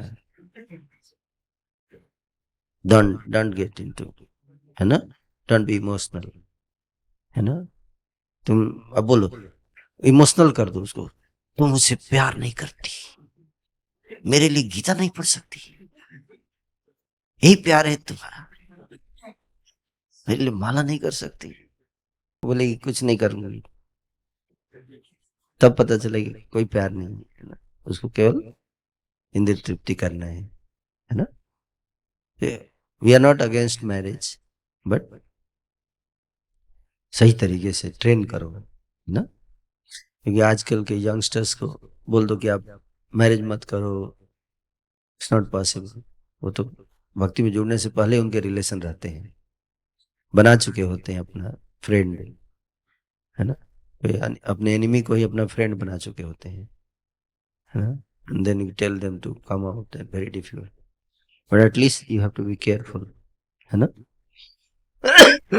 कि आप उनको भक्ति में जोड़ो। जैसे हमारे एक डिवोटी थे, है ना, तो उनको वो आई मेट हिम, तो मैं तो उनको ब्रह्मचारी बनाना चाहता था, लेकिन उनका बताया उन्होंने कि प्रभु जी मैं तो क्या करूँ, पहले से ही मेरा रिलेशन है गर्ल से, हाँ, तो मैं क्या करूँ, है ना। मैं वो तो इमोशनली अटैच भी हूँ, काफी समय से है ना। अब भक्ति में आने के बाद बनता था, कोई बात, पहले से बना हुआ है ना। तो मैं बोला उसको भक्ति करती है, बोला वो तैयार है करने के लिए। मैं बोला तैयार है तो फिर क्या दिक्कत है। अब देखो दोनों भक्ति कर रहे हैं, अभी 16 माला, दोनों का दीक्षा भी हो गया, अभी उनका विवाह भी हुआ है ना। विवाह करा दिया, हो गया, बढ़िया चल रहा है कि नहीं। तो कहने का अर्थ है कि but at least she should be devotee, उस सत्संग में तो बैठे, है कि नहीं, जाने त्याग क्या होता है, प्रेम क्या होता है, असली प्रेम, शरीर का प्रेम असली नहीं है, असली सुंदरता शरीर में नहीं है, आत्मा में है। सत्यम शिवम सुंदरम, है? सत्य ही सुंदर होता है, क्या, जो सत्य है वो सुंदर है। कोई बहुत सुंदर है लेकिन सत्य नहीं है, तो वो क्या हो जाएगा, उसको क्या बोलेंगे, छलावा है। सुंदर दिख रहा है लेकिन सत्य नहीं है, छलावा है? कल्याणकारी नहीं है। शिव मतलब कल्याण नहीं करेगा आपका, सत्य जो होगा वही कल्याणकारी होगा और वही सुंदर होगा। सत्यम शिवम सुंदरम, है ना, बेनिफिशियल। शिवम मतलब बेनिफिशियल और सुंदरम मतलब beautiful. If something truthful, beneficial, beautiful, तो त्याग बहुत जरूरी है, तो परीक्षा लेना चाहिए त्याग का, है ना। जैसे भगवान राम वन में गए हैं, और सीता माता बोल रही थी मैं भी जाऊंगी, तो राम ने कहा वहां बहुत बाघ आएंगे, भालू आएंगे, खा जाएंगे तुमको, है ना? तो बिना चप्पल के चलना पड़ेगा, कांटे इतने बड़े बड़े चुभेंगे पैर में, जंगल में रहना पड़ेगा, जमीन में सोना पड़ेगा, है? तो इस तरह से आप बोलिए कोई फैसिलिटी नहीं है, मेरे घर वाले गरीब हैं, पैसा बिल्कुल नहीं है घर में, फिर बोली फिर क्या फायदा तुमसे विवाह कर लिए। बोले वही तो हम चाह रहे थे। हाँ समझे बात को, क्योंकि वो आपसे विवाह नहीं करे, किससे विवाह कर रही है, आपके पैसे से कर रही है ना। तो हमको चेक करना चाहिए, है ना। माँ सीता बोली प्रभु मैं महल में, जो आप जहां आप हैं वही मेरे लिए राजमहल है, अगर आप जंगल के अंदर हैं और अगर मैं जंगल में हूं और आप मेरे साथ हैं तो वो जंगल ही मेरे लिए राजमहल है, और अगर मैं राजमहल में हूं और आप मेरे साथ नहीं हैं तो राजमहल भी मेरे लिए जंगल से ज्यादा भयानक है। समझ में आ रहा है क्या, ये प्रेम है, समझ में आया? तो इसलिए don't get cheated on the name of love. आजकल लव के नाम पे बहुत गड़बड़ चल रहा है, तो जेन्युइन लव, तो त्याग होना चाहिए, क्या होना चाहिए, त्याग। तो जब हम सारे संसार के लोगों से प्रेम करते हैं, प्रेम में त्याग होना चाहिए, कुछ त्यागने के लिए तैयार रहना पड़ेगा। जो बहुत अधिक प्रेम करते हैं संसार के लोगों से, भगवान से, तो भगवान के लिए वो क्या करते हैं, त्यागते हैं, उनके मिशन के लिए त्याग कर देते हैं, अपने सुखों का त्याग कर देते हैं ताकि उनके मिशन को आगे बढ़ाया जा सके। Their life is very glorious. इसलिए वैदिक कल्चर में ऐसे लोगों को सबसे ऊपर बिठा दिया गया है ना, टॉप पे। और मॉडर्न कल्चर में जिसके पास सबसे ज्यादा पैसा है, चाहे जैसे भी पैसा कमाए, है ना, चाहे करप्शन करके कमाया जाए, देखो कितना पैसा है, और ऊपरी आमदनी भी बहुत है, निचली तो है ही, है। तो हर बच्चा इसी सुनते सुनते बड़ा होता है कि हम भी ऊपर ही कमाएंगे आमदनी, है कि नहीं। अब बाद में बोलता है करप्शन के खिलाफ नारा, है ना, इंसाफ मांगते हैं हम, ऐसे थोड़े होता है, डुप्लीसिटी। भक्ति हमको त्याग तब आएगा, प्रेम तब आएगा जब हम आत्मा, प्रेम भी शरीर के स्तर, आत्मा के स्तर पे होता है। जब हम समझ पाएंगे हम शरीर नहीं, हम कौन है, आत्मा है, आत्मा। और वो तब कब समझेंगे, जब गीता पढ़ेंगे, समझ गए। और एक होता है समझने के बाद भी उसको पालन करना कठिन है। भगवान से हमारा प्रेम का संबंध है, पहले भगवान से प्रेम करना सीखना है। कृष्ण से प्रेम कीजिए, कृष्ण का नाम श्रवण कीर्तन स्मरण बंदन पाद सेवनम दास्यम साख्यम आत्मनिवेदनम वंदनम अर्चनम, ये नवधा भक्ति के नियमों का पालन करते हैं तो उससे हमारा जो अनर्थ है हृदय में वो क्या होंगे, दूर होंगे, है ना। क्योंकि थियोरेटिकली तो हम जान जाएंगे कि हमें गलत नहीं करना चाहिए, लेकिन काम जो है, लस्ट जो है अंदर क्या करता है, हमको ज्ञान होने के बावजूद फोर्स करता है। तो लस्ट को कैसे कंट्रोल करेंगे, उसके लिए साधना है, साधना। लस्ट बुखार की तरह है, बुखार ठीक होगा जब हम दवाई लेंगे, है कि नहीं। और साधना क्या है, दवाई। कोई बोलता है आज दवाई छोड़ देते हैं तो बुखार फिर से बढ़ जाता है। तो रेगुलर जो दवाई लेते हैं तो ठीक रहता है। डॉक्टर बोलता है 200 दोपहर सुबह, 2 दोपहर में, 2 शाम में। तो कोई अपना दिमाग लगाता है 2 सुबह 6 हो गया, कितने दिन लेना है, 10 दिन, 60। डॉक्टर साहब ऐसा करें एक ही दिन में 60 ले लें क्या, बाकी दिन क्या करेंगे, बाकी दिन सोऊंगा, ऐसे नहीं होता है। जितना डॉक्टर ने जैसे जैसे बोला उतना ही लेना है, ज्यादा भी नहीं और कम भी नहीं। मनमाना नहीं करने का, जो बोलता है गया उतना ही डोज लेने का, न ज्यादा, क्योंकि डॉक्टर आपकी स्थिति को देख के बता रहा है ना। तो इस तरह से गाइडेंस में भक्ति करेंगे, हमारा हृदय क्या होगा, चित्त निर्मल होगा। जब तक निर्मल चित्त नहीं होगा तब तक हम आत्म साक्षात्कार नहीं कर पाएंगे, और आत्म साक्षात्कार नहीं करेंगे तब तक प्रेम कहाँ से आएगा। इस संसार में भी शांति सुख नहीं आएगा, है ना। और नेक्स्ट लाइफ तो कहना ही क्या है ना। यह शास्त्रम विधि उत्सृज्य वर्तते काम कार्त न सिद्धिम वापनोति न सुखम न पराम गतिम। जो शास्त्र की विधि का पालन नहीं करते हैं कभी परम सिद्धि नहीं प्राप्त होगी, सुख नहीं मिलेगा कभी भी आपको, संभव नहीं। Thank you so much.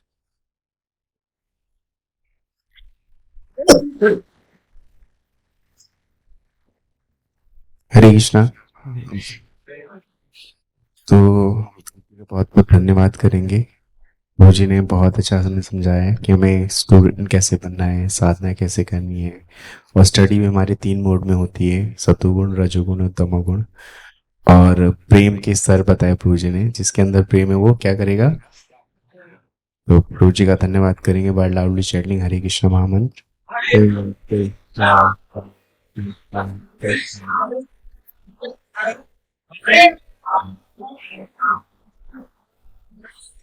किसी का कोई प्रश्न है? यस। हरे कृष्ण प्रभु जी, धन्यवाद प्रणाम। क्या होता है कि हम लोग प्लानिंग करते हैं ना, तो कोई मेरे साथ होता है कि कोई प्लानिंग किए हैं, उसको फॉलो करना स्टार्ट किए हैं, 4-5 दिन होता है, फिर छूट जाता है, फिर होता है, फिर मतलब मैनेज उसे कैसे करना है, अच्छे से कंसिस्टेंसी कैसे लाएं, और प्लान 2-3 रखना चाहिए नहीं हमें। प्लानिंग आपको, वो तो नेचुरल है कि आप % प्लानिंग फॉलो नहीं कर पाओगे। प्लानिंग का मतलब यही होता है कि प्लान और एक्चुअल में कुछ तो अंतर होगा ही, ठीक है ना। हम लोग कहते प्लान को हम एक्चुअल मान लेते हैं, ऐसा नहीं है। क्योंकि जब आप उसको एग्जीक्यूट करने जाओगे तो उसमें कई सारी चैलेंजेस आएंगी, कुछ समस्याएं आएंगी, अंदर से ही कई चैलेंजेस आएंगी, बाहर से आएंगे, इधर से आएंगे, उधर से आएंगे। फिर भी प्लान बनाना चाहिए, डिसिप्लिन। चाहे आप प्लान पूरा कर पाओ ना कर पाओ, उसको रेगुलर करना बहुत जरूरी है। उसके लिए रेगुलर आपको लेक्चर सुनना पड़ेगा इम्पोर्टेंस ऑफ प्लानिंग के ऊपर, ठीक है। हर वीक, जैसे आप सबके पास स्मार्टफोन है ना। तो स्मार्टफोन में आपने बैटरी चार्ज कर दिया पूरा, फिर 2 दिन के बाद फिर से डिस्चार्ज हो गया, तो क्या करते हैं, डिस्चार्ज कर लेते हैं। नहीं करेंगे तो फिर कैसे होगा। तो इसी तरह से जब हम लेक्चर सुनते हैं इंपॉर्टेंस ऑफ प्लानिंग के ऊपर, तो प्लानिंग करने का मन करता है। और जब 4-5 दिन अगर नहीं सुनेंगे तो फिर ढीले हो जाएंगे। तो बीच बीच में हम सुनना चाहिए जब तक कि हमारा हैबिट में ना आ जाए वही लेक्चर को बार बार। सो इम्पोर्टेंस ऑफ प्लानिंग, है ना। और उसको सुनने से इंस्पिरेशन मिलता है। सारा खेल श्रवणम का है। जो चीज आप सुनेंगे वही सोचेंगे, वही उसी के प्रति आपकी फीलिंग होगी, उसी को करने का मन करेगा। तो अगर आप प्लानिंग के बारे में अधिक सुनेंगे तो आपको प्लानिंग की इम्पोर्टेंस महसूस होगी, और महसूस होगी तो आप उसको करने की इच्छा आएगी, ठीक है।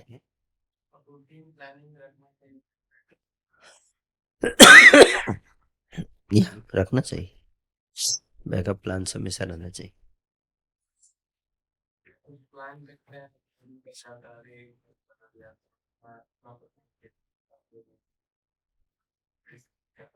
हैं? कुछ प्लान करते हैं और करता चला गया, जैसे हमारे 3rd ईयर आ गए, अब कुछ प्लान किए से किए थे, कुछ काम करता हूँ, हम्म, वो लाइफ की चीजें से हाँ, वही समय बर्बाद हो गया, है ना। अच्छे से प्लान नहीं करने से ऐसा हो जाता है। प्लान रियलिस्टिक होना चाहिए, है ना। रियलिस्टिक प्लान होना चाहिए, और डिसिप्लिन जब तक नहीं आप प्लान फॉलो नहीं कर पाओगे। कोई भी प्लान आप बना तो पाओगे लेकिन फॉलो नहीं कर पाओगे, क्योंकि लाइफ में क्या है, डिसिप्लिन नहीं, डिस्ट्रैक्शंस बहुत हैं। डिस्ट्रैक्शन को अगर आप नहीं मैनेज कर सकते तो प्लान नहीं फॉलो कर पाएंगे। आप बनाएंगे, कुछ समय के बाद बनाना भी बंद कर देंगे, क्योंकि बोला अरे यार मेरे से नहीं हो पाएगा, ये सब बेकार, मैं नहीं कर सकता। कोई भी काम करने के लिए पहले आपकी लाइफ में क्या होना चाहिए, डिसिप्लिन, तभी कोई भी चीज आप सफलतापूर्वक कर पाओगे। इसलिए बेस में हम लोग सबसे ज्यादा फोकस डिसिप्लिन पे करते हैं। क्यों? इसलिए करते हैं कि कोई भी काम आपको लाइफ में करना है, डिसिप्लिन होना चाहिए। डिसिप्लिन लेके आइए। जब तक डिसिप्लिन नहीं लाए, और डिसिप्लिन तभी आएगा जब आप किसी को सरेंडर को कोई मॉनिटर करेगा, डिसाइपल बनेंगे। कोई गाइड होना चाहिए, कोई गुरु कोच होना चाहिए जो आपको डिसिप्लिन करेगा, जो आपकी मॉनिटरिंग कर रहा है, जो आपको डांटे। तो कोई आपको डांटने वाला नहीं है, आप डिसिप्लिन कहाँ से आएगा? समझ में आया? हैं? क्या? हाँ, वही डांटेगा ना, "ए, चलो बैठो, ए, चलो उठो", है ना? तो आपको थोड़ा बुरा लगेगा, लेकिन वो आपका भला चाहता है, उसको ही अपना दोस्त समझना है, भले थोड़ा बुरा लगेगा, है ना? लेकिन ऐसे लोगों को अपनी लाइफ में रखेंगे जो आपको, जिनकी लाइफ में डिसिप्लिन है, वो आपको डिसिप्लिन कर सकते हैं। इसलिए गुरु को इतना वैल्यू दिया गया है ना।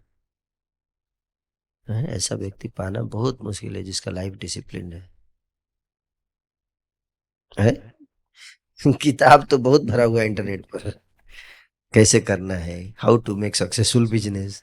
विवेक बिंद्रा तो रोज वीडियो ही पब्लिश कर रहे हैं, लेकिन उनकी लाइफ में डिसिप्लिन नहीं हो पाया, है कि नहीं? खुद भी करना मुश्किल हो जाता है कई बार, दूसरों को बताना आसान है। संदीप माहेश्वरी देखो, सबको मोटिवेशन करते हैं, खुद डिप्रेशन में, है कि नहीं? It's not easy. जब तक आपके लाइफ में डिसिप्लिन नहीं है, कोई गाइड नहीं है, आप सबको गाइडेंस दे रहे हैं, आपको कौन दे रहा है कि नहीं? कोई होना चाहिए जो आपका, आपको भी डिसिप्लिन है। इतना मत मोटिवेट करो, चलो अब इस वीक कोई मोटिवेशन नहीं, बैठो अपना माला करो। है, तो ईगो ही तो हमारा शत्रु है ना, इसलिए तो हम मर रहे हैं।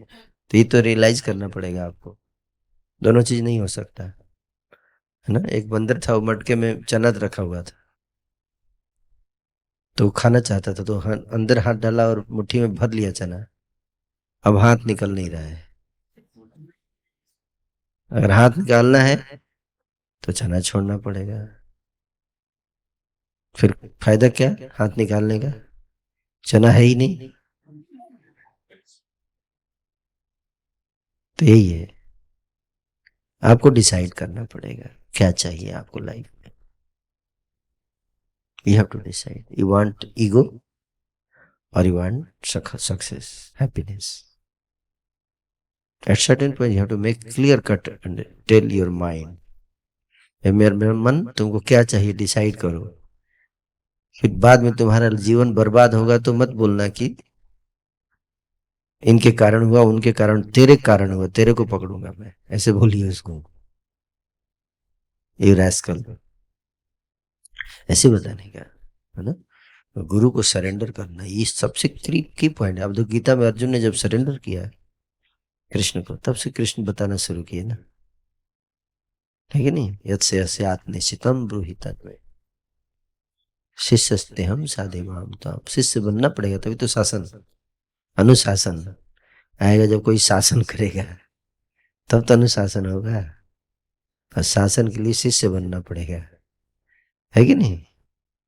इसलिए शिष्य बनिए, हैं? ये आप सबका बहुत बड़ा सौभाग्य है कि यहाँ पे फैसिलिटेटर्स हैं, काउंसलर्स हैं, अपने फुल टाइम अपना अपना नौकरी परिवार छोड़ के रखते हैं, यहाँ आप लोगों के लिए रहते हैं।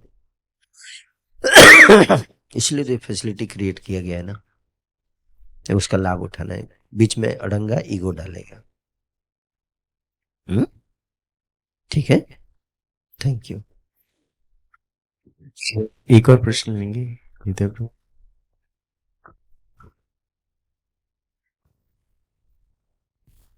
हरे कृष्ण प्रभु जी। प्रभु जी, मेरा प्रश्न है कि जैसे कोई व्यक्ति बुरा काम करता है, लेकिन जैसे कसाई हो गया एक, वो वैसे अपने काम से तो बुरा है, लेकिन वो भक्ति में लीन है, तो वो जैसे बुरा हुआ या अच्छा? हैं?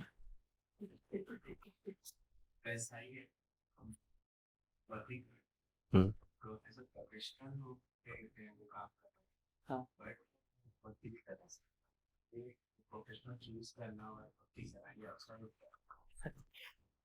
कोई आपका गला काट रहा है, ओके, कोई आपका गला काट रहा है, ओके, और हरि नाम ले रहा है, ये अच्छा है या बुरा, आप बताइए। क्यों? आप, क्योंकि आप रो रहे हो, आपके एंगल से चेक किया जाएगा ना, जिसका गला कट रहा है उससे पूछा जाएगा ना, वो केस करेगा ना।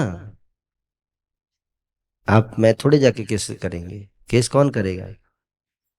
जिसका गला कट रहा है, कि मेरा क्या, भगवान के ऊपर केस हो जाएगा। ये आप कैसे, आप, आपका नाम ले रहा, आप कैसे मेरे दुख की परवाह कैसे नहीं कर सकते आप? निपोटिज्म चल रहा है।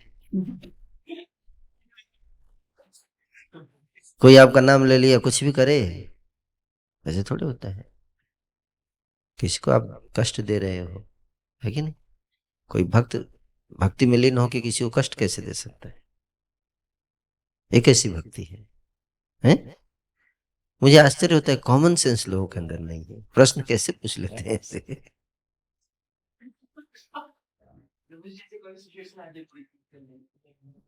हैं? क्यों बुरी चीज करना है, क्यों करना है बुरी चीज? आपको ईश्वर में विश्वास नहीं है इसका मतलब? महाराज दशरथ तो चाहते तो कैकेयी को 2 थप्पड़ मार सकते थे, चल हट, नहीं भेजूंगा राम को वन में, लेकिन उन्होंने प्राण दे दिया, लेकिन सिद्धांत से समझौता नहीं किया उन्होंने। ईश्वर पे विश्वास रखना चाहिए। अगर मैं सन्मार्ग पे चलूंगा तो ईश्वर मेरी रक्षा अवश्य करेंगे। उसको विश्वास ही नहीं हो, भक्ति क्या करेगा, लीन क्या होगा? लीन तो बहुत दूर की बात है, उसको तो ईश्वर में विश्वास नहीं है। और इस तरह के चीजें ही संसार में दुख का कारण है। इतने प्रकार के पाप हो रहे हैं धर्म के नाम पे, भक्ति के नाम पे, इसका मेन सीधा ये सब कहानियां बनती हैं। कोई कहानी बना दिया कि कोई मांस काट रहा था, लेकिन वो हरि हरि कर रहा था, तो भगवान हरि प्रसन्न हुए और प्रकट हो गए और बोले कि तुम ही मेरे प्रिय भक्त हो, भले तुम मांस काट रहे हो। ऐसी कहानियां व्हाट्सएप यूनिवर्सिटी में फैलती रहती, जैसे भगवान हरि इतने सस्ते हैं? ऐसा नहीं है। तो हमको पहला प्योर लाइफ, जिसमें किसी के लिए कोई कष्ट ना देना है, मेरे कारण किसी एक्शन से किसी को कष्ट ना हो, ये तो बेसिक प्रिंसिपल है, कॉमन सेंस है। भक्ति छोड़े तो जिसके पास भी एक हृदय होगा, उसका हृदय अगर पत्थर का नहीं है तो वो कभी ऐसा काम नहीं करेगा जिससे किसी को कष्ट हो, ये सब। और गलत काम क्या होता है? गलत काम वो कार्य जिससे किसी को कष्ट होता है। तो आप कैसे वो कार्य कर सकते हो जिससे कि अपने सुख के लिए दूसरे को कैसे कष्ट दे सकते हो? और फिर आप बोलोगे हम भक्ति कर रहे हैं। उल्टा होना चाहिए, मैं मर जाऊं लेकिन मेरे कारण किसी को कष्ट ना हो, ये भावना है। गलत बोल रहा हूं तो बताइए, आप लोग जज हैं यहाँ, है कि नहीं? तो व्हाट्सएप यूनिवर्सिटी से हमें ज्ञान नहीं लेना है ना? You got the point? तो ये सब बिल्कुल गलत बात है, ऐसा नहीं है। कोई भक्ति में लीन नहीं है, भक्ति में लीन होना इतना आसान है, इट्स नॉट इजी। हमें शुद्ध पहले प्योर बनना है, चेतो दर्पण महाजन, that is the first step. वैष्णव जन तो तेने कहिए, पीर पराई जाने जे, वैष्णव जन तो तेने कहिए पीर पराई जाने जे। जो दूसरों की पीड़ा को अपने हृदय में महसूस करता है वही वैष्णव है। दूसरों को काट रहा है और लीन भगवान में लीन है, वो बेचारा मर रहा है? बताओ ये कैसी भक्ति है? वो दिखाई नहीं देता कि सामने तड़प रहा है पशु? ये तो छोटा बच्चा को लेके आ जाओ तो रोने लगेगा। तुम भक्त हो, ज्ञानी हो, इतना पता है, तुमको कोई फर्क नहीं पड़ता है कि नहीं? ये कैसे हो सकता है? ये संभव नहीं है कि नहीं? Okay, clear?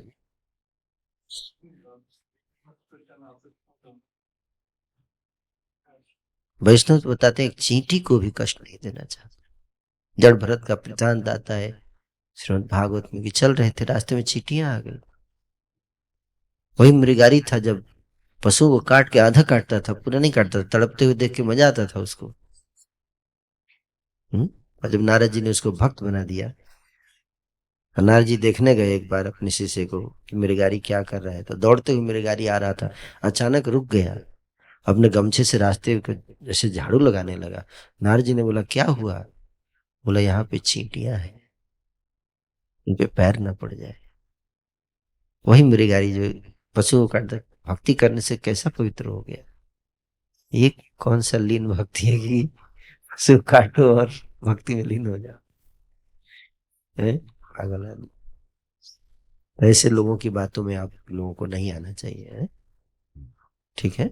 शुद्ध शुद्ध आचरण सबके लिए, जिसके हृदय में दया हो वही तो भक्त होगा ना। ये सर नो, जैसे भगवान के हृदय में सबके प्रति दया है, अगर आप भगवान का चिंतन कर रहे तो भगवान की दया आपके हृदय में भी आएगी ना। ये सर नो, ओके? प्रभु जी, हाँ, एक लास्ट क्वेश्चन आपसे पूछना चाहूंगा। प्रभु जी, जैसे मान लीजिए कोई पर्सन है, किसी दूसरे पर्सन को मान लीजिए अगर वो मान लो एक प्यार करता है, मतलब म्यूचुअल लव है दो पर्सन्स के बीच में।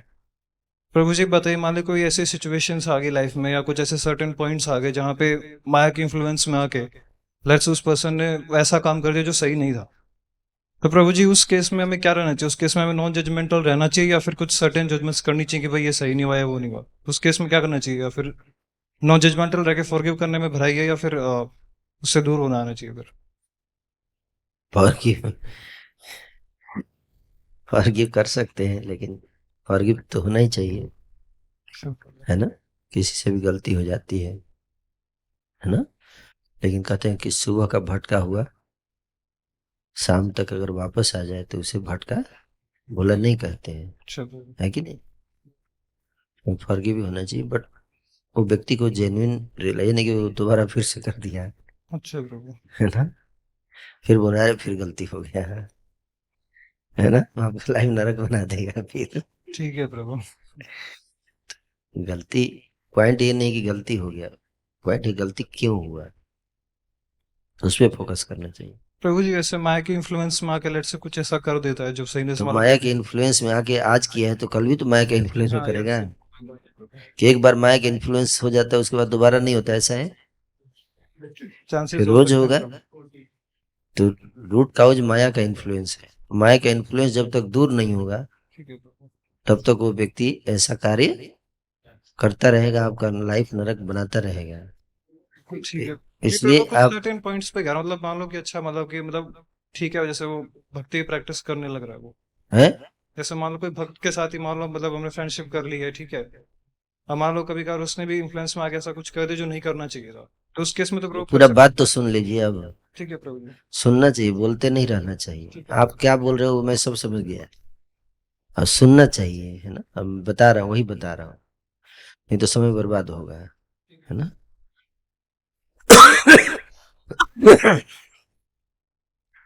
तो मैं ये बता रहा था कि वो व्यक्ति आपकी लाइफ नरक बना देगा। तो इसलिए अगर वो माया का इन्फ्लुएंस जो है उसके ऊपर वर्क करना चाहिए कि कैसे माया का इन्फ्लुएंस दूर हो। तो माया का इन्फ्लुएंस दूर करने के लिए माया की दवाई खानी पड़ेगी ना। क्या कोई अगर दवाई खा रहा है फिर तो ठीक है, चलो कम से कम बेचारा, और इससे ज्यादा क्या कर सकता है। बोल रहा है कि हाँ मैं बीमार हूँ, मान रहा है कि बीमार है, मानता है कि बीमार है, मानता है कि मैं माया के इन्फ्लुएंस में हूँ, मानता है, फिर तो बहुत बढ़िया। एडमिट हो गया हॉस्पिटल में, जैसे ही एडमिट करता है मतलब इज एडमिटेड, फिर दवाई लेता है, दवाई लेता है, फिर ठीक है, उससे ज्यादा और क्या कर सकता है ना। फिर उसको हमें फॉरगिव करना चाहिए, है ना, और उसको सत्संग देना चाहिए। सत्संग से धीरे धीरे धीरे धीरे व्यक्ति शुद्ध हो जाता है।